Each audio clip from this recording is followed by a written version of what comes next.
Hello guys, welcome back to my channel. আমি ইন্দ্রাণী। আর আজকে মোচার একটা দুর্দান্ত রেসিপি শেয়ার করার জন্য চলে এলাম। তো মোচার এই রেসিপিটা আমি যেভাবে বানিয়ে দেখাচ্ছি, এভাবে বানালে মাছ মাংস কিন্তু ফেল হয়ে যাবে, এতটাই দুর্দান্ত টেস্টি হয়। ভাত ছাড়াও রুটি, লুচি, পরোটার সাথে কিন্তু আপনারা খেতে পারবেন। তো কিভাবে বানাতে হবে চলুন ঝটপট দেখে নেওয়া যাক। তো রেসিপিটা বানানোর জন্য আমি এখানে একটা মোচা নিয়েছি। আর মোচাটাকে আমি প্রথমে খোসাগুলোকে ছাড়িয়ে নেব। মোচার যে ফুলগুলো থাকে সেই ফুলগুলোকেও আমরা কিন্তু আজকে ব্যবহার করব, কারণ ফুলটাও কিন্তু খাওয়া যায়। তো অনেকে আমরা ফুলটা ফেলে দিই, কিন্তু ফুলটাও কিন্তু একই রকম প্রোটিনে সমৃদ্ধ থাকে।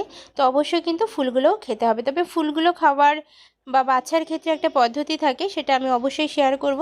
তো বন্ধুরা, প্রথমে আমি মোচাটাকে খোসা সমেত ছাড়িয়ে নিচ্ছি।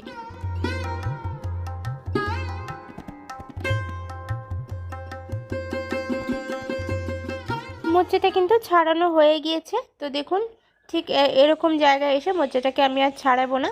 এবার মোচাটাকে যে ফুলগুলো সেটা আমি ছাড়িয়ে নেব। তার জন্য দেখুন, ফুলের মধ্যে একটা দড়ির মতো শক্ত অংশ থাকে। এই দড়ির মতো অংশটা কিন্তু সেদ্ধও হয় না, আবার খেতেও কিন্তু ভালো লাগে না। তো অবশ্যই কিন্তু এই ফুলের মধ্যে থেকে এই শক্ত দড়ির মতো অংশটা বাদ দিলেই কিন্তু মোচার যে ফুলটা সেটা কিন্তু খাওয়ার উপযুক্ত হয়ে যাবে। তো আমি শুধু ওই দড়িটাকেই ফেলে দেব। আর সমস্ত ফুলগুলোকে ঠিক এভাবেই একটু হাতে সময় নিয়ে বসতে হবে। তো এভাবেই কিন্তু আমি ছাড়িয়ে নেব। তো বন্ধুরা দেখুন, ফুলগুলো কিন্তু আমি ছাড়িয়ে নিয়েছি। সমস্ত ফুলগুলো ছাড়ানো হয়ে গেলে আমি একটা বাটিতে নিয়ে নিয়েছি। এবার আমি কেটে নেব। প্রথমে আমি মোচাটাকে কাটবো, আর তারপরে কিন্তু ফুলটাকেও কেটে নেব। তো আমি দেখুন, প্রথমে আগে মোচাটাকে কেটে নিচ্ছি। মোচাটাকে কাটার জন্য আমি মাঝখান দিয়ে প্রথমে একটা টুকরো করে নিলাম। তারপরে হাতে একটা গ্লাভস পরে নিলাম, কারণ মোচার এই জায়গাগুলোতে প্রচণ্ড পরিমাণে আঠা থাকে। তো অবশ্যই কিন্তু হাতে আপনারা সর্ষের তেল মেখে নিতে পারেন, অথবা আমার মতো গ্লাভসও ইউজ করতে পারেন। তো মোচাটাকে ঠিক এভাবে ছোট ছোট করে কুচিয়ে নেব। তবে যে একদম কোচানোর একদম ছোট ছোট করে কুচাতে হবে সেটা কোনো প্রয়োজন নেই। একটু বড় থাকলেও কিন্তু কোনো অসুবিধা নেই। তো আমি সমস্ত মোচাটাকে প্রথমে কুচিয়ে নিচ্ছি। সমস্ত মোচাটা কুচিয়ে নেওয়ার পরে অবশ্যই একটা জল ভরা পাত্রে আমি মোচাটাকে রেখে দেব। কারণ মোচাটাকে অবশ্যই যদি জলে না রাখা হয় তাহলে মোচাটা কিন্তু কালো হয়ে যাবে। আর জলের মধ্যে অবশ্যই একটু নুন দিয়ে রাখতে হবে, এতে করে মোচাটা কিন্তু কালো হবে না। তো জলে সামান্য পরিমাণ আমি নুন অ্যাড করে দেব এবং দিয়ে মোচাটাকে এইভাবে আমি ভিজিয়ে দেব।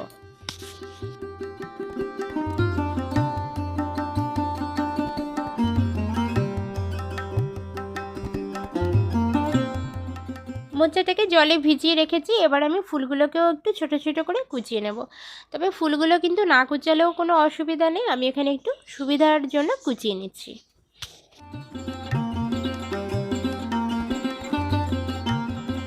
ফুলগুলোকেও আমি একই রকমভাবে কুচিয়ে নিয়েছি। এবার মোচাটাকে সমস্তগুলোকে আমি সেদ্ধ করে নেব। আর তার জন্য একটা প্রেশার কুকারের মধ্যে দিয়ে দিচ্ছি। আমি আজকে প্রেশার কুকারের মধ্যে দিয়ে মোচাটাকে সেদ্ধ করে নিচ্ছি, যাতে একটু তাড়াতাড়ি হয়। তো আপনারা কিন্তু চাইলে কড়াইতেও সেদ্ধ করে নিতে পারেন, সেক্ষেত্রে একটু সময়ের হাতে নিয়ে করতে হবে। তো প্রেশার কুকার থাকলে অবশ্যই আমি বলবো প্রেশার কুকারে দিয়ে করবেন, তাতে করে খুব তাড়াতাড়ি সেদ্ধ হয়ে যাবে।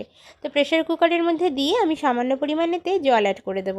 সামান্য পরিমাণ বলতে এমনভাবে জলটা দিতে হবে যাতে সমস্ত মোচাগুলো কিন্তু জলের তলায় ডুবে থাকে। আর আমি তার সাথে অবশ্যই এর মধ্যে সামান্য পরিমাণ নুন আর হলুদের গুঁড়ো অ্যাড করে দেব। ঠিক একই রকম পদ্ধতিতে আপনারা যারা কড়াইতে করতে চান সেদ্ধ, তারা কিন্তু কড়াইতে করে নেবেন।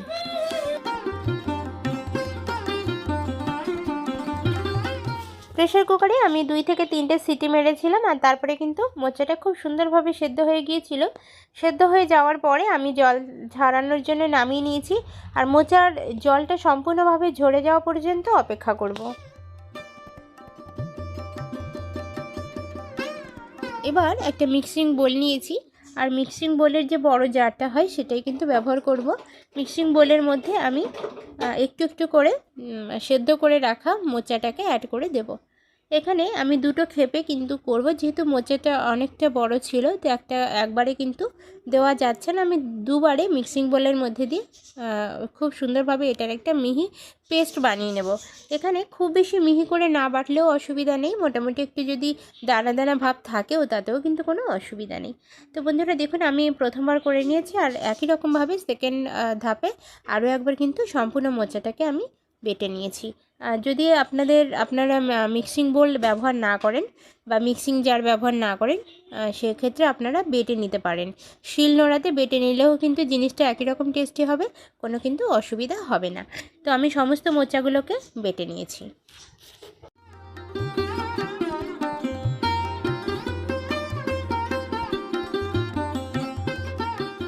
সম্পূর্ণ মোচাটা আমার বাটা হয়ে গিয়েছে। এবার আমি সরাসরি কড়াইয়ের কাছে চলে যাচ্ছি। সমস্ত জিনিসগুলো গুছিয়ে নিলে রান্নাটা করতে কিন্তু খুব বেশি সময় লাগবে না।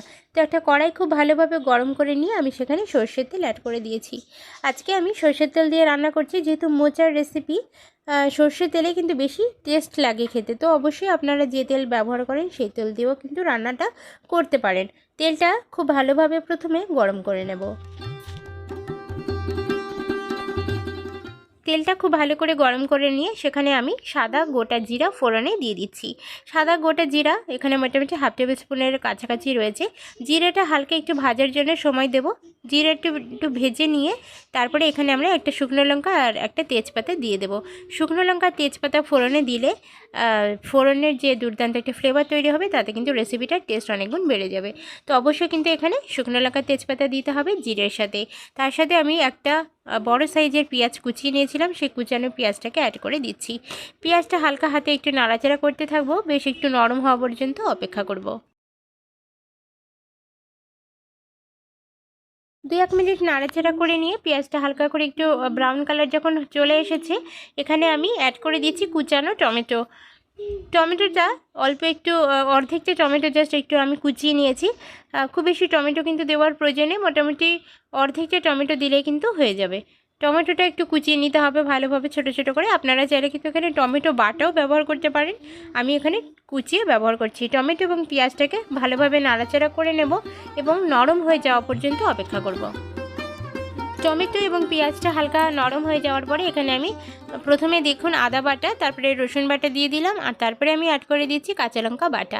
আদা, রসুন এবং কাঁচা লঙ্কা মোটামুটি 1/4 টেবিল স্পুন পরিমাণ করে আমি বেটে অ্যাড করে দিয়ে দিয়েছি। কাঁচা লঙ্কাটার পরিমাণ আপনারা নিজেদের পছন্দ মতো দিয়ে দেবেন। একটু ঝাল ঝাল যদি খেতে চান সেক্ষেত্রে একটু বাড়িয়েও দিতে পারেন। আমি এখানে 2টো কাঁচা লঙ্কা বেটে অ্যাড করে দিয়েছি।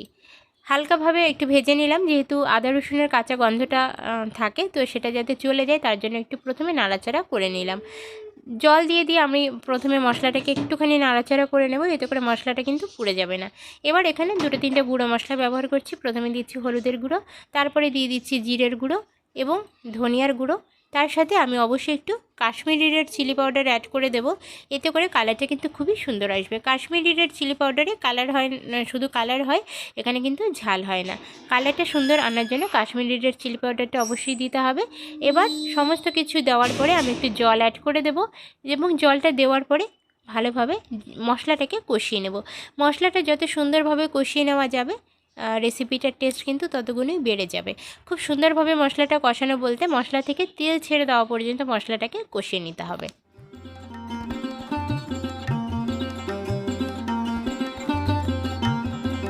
2-3 মিনিট ধরে মশলাটাকে আমি কষিয়ে নিয়েছি, আর মশলা থেকে খুব সুন্দরভাবে তেলও ছেড়ে দিয়েছে। এই পর্যায়ে এসে এর মধ্যে আমি বেটে রাখা মোচাটাকে অ্যাড করে দেবো। মোচাটা বেটে রাখার পরে যদি এর মধ্যে একটু জলও জমে তাতেও কিন্তু কোনো অসুবিধা নেই, জল সমেত কিন্তু মোচাটাকে আমরা দিয়ে দেবো। এবার খুব সুন্দরভাবে এর মধ্যে আমরা মোচাটাকে মিশিয়ে দেবো মশলার সাথে। আর মশলার সাথে মেশানোর সময় অবশ্যই কিন্তু গ্যাসের ফ্লেমটাকে আমি হাই করে রেখেছি এবং কন্টিনিউ নাড়াচাড়া করে রাখবো, যাতে করে মশলার সাথে মোচাটা খুব সুন্দরভাবে মিশে যায়। সাথে সাথে মোচার মধ্যে যে লিকুইড ভাবটা বা মোচাটার যে জুসটা সেটা যেন টেনে যায়। মোচার টানা পর্যন্ত কিন্তু অপেক্ষা করতে হবে, কন্টিনিউ কিন্তু নাড়াচাড়া করতে থাকবো। যেহেতু আমার নুনটা কম মনে হচ্ছে, তো সেই কারণে পরিমাণ মতো নুন আমি অ্যাড করে দিলাম। আবারও কন্টিনিউ নাড়াচাড়া করে আমি মোচার যে রসটা সেটা কিন্তু টানিয়ে নেব।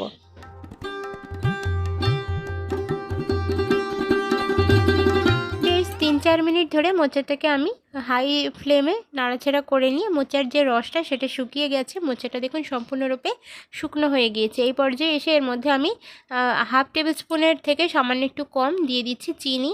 চিনিটা দিলে খুবই সুন্দর লাগবে খেতে। অবশ্যই কিন্তু একটু চিনির ব্যবহার করতে হবে, মোচার রেসিপির সাথে চিনিটা খুব ভালো যায়। দিয়ে দিচ্ছি ঘি।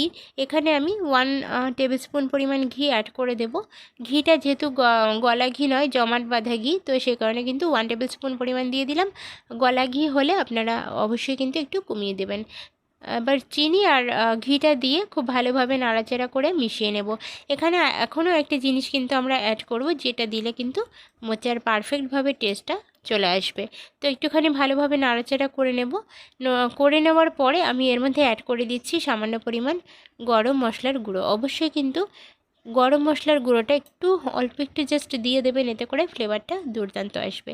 গরম মশলার গুঁড়োটা দেওয়ার পরে আমি হালকা হাতে মিশিয়ে নিয়ে গ্যাসের ফ্লেম বন্ধ করে দিয়েছিলাম। গরম গরম ভাতের সাথে আজকের রেসিপিটা পরিবেশন করেছিলাম। দুর্দান্ত খেতে হয়েছিল। তো ভাত ছাড়াও রুটি, লুচি, পরোটা, নান যে কোনো কিছুর সাথে আপনারা বানিয়ে খেতে পারেন এই ধরনের রেসিপি। তো কেমন লাগলো আজকের মোচার রেসিপিটা? ভালো লাগলে একটা লাইক করার অনুরোধ রইল। আর এরকমই নতুন নতুন রেসিপি দেখার জন্য আমার চ্যানেলের সাথে থাকার অনুরোধ রইল। ধন্যবাদ বন্ধুরা ভিডিওটা শেষ পর্যন্ত দেখার জন্য। পরবর্তী ভিডিও দেখার আমন্ত্রণ জানিয়ে ভিডিওটা এখানেই শেষ করছি। অসংখ্য অসংখ্য ধন্যবাদ সবাইকে।